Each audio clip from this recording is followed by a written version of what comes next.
May bagong kontrata ang team mula kay Mayor Luis. Ang grupo ni Sameo Patil, isang drug lord at nagsusupply ng droga sa Asia. Maaaring involved din ito sa human trafficking. Nagtanong si Greg kay Mayor Luis, sa tingin ba niya may connection si Patil sa ibang grupo sa Pilipinas o maaaring sa ibang bansa? Ang sagot ni Mayor Luis, siguradong meron, pero hindi niya alam kung anong grupo. Nagtanong ulit si Greg kung meron ba silang palatandaan tulad ng tato kahit anong klase ng pagkakinanla ng grupo nito. Ang sagot ni Mayor Luis, binabayaran ni Patel ang lahat.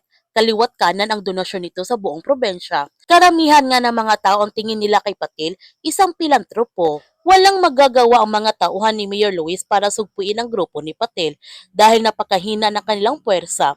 Wala silang sapat na armas at lakas para kalabanin nila ito. Ilang beses na silang sumubok. Ilang bangkay ng mga pulis ang natagpuan nila sa paanan ng bundok.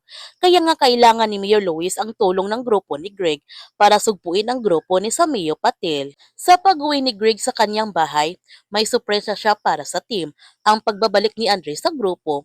Tinanggap ni Andres ang kontrata dahil konektado ito sa human trafficking.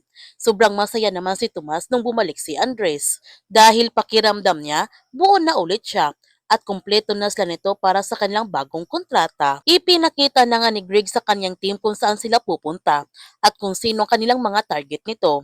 Ayon sa Intel, madalas mapag-isa si Samayo Patel. Napakailap at misteryoso. Kilala si Patel ng mga tao sa pangalan lang dahil sa mga donasyon nito. Pero hindi siya nakakasalamuha kahit kailan. Kaya ang ibig sabihin, pera lang ginagamit ni Patel para makuha lahat ng gusto nito. Nagtanong si JB kay Greg, meron ba silang local asset sa Mount Talimba?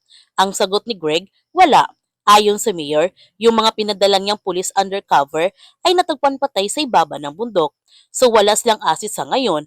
Ang goal nila ay patayin si Sameo Patil at sasama naman silang lahat sa pinakamapanganib ng kanilang misyon. Kaya pinauwi muna ni Greg ang kanyang team para tapusin nilang lahat ng kailangan nilang tapusin.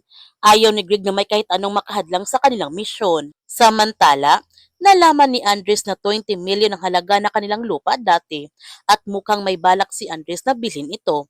Para sa pagbabalik ni John, doon sila titira na kasama si Apo. Habang si Max, niligpit na niyang lahat ng mga gamit ni Savvy at binura na din niya ang voice record nito para makamove on na siya. Nalaman naman ni JB na 50 million ang halaga para mapalayan niya ang kanyang ama sa kulungan, kaya kinakailangan niya ngayon ng maraming kontrata para matubusan niya ang kanyang ama. Naalala naman ni Greg kung paano namatay ang kanyang team dati at doon ito nangyari sa lugar ng Mount Talimba at siya lamang ang nakaligtas nito. Kaya huwag natin palalapasin ang kapanapanabik ng mga tagpo sa incognito.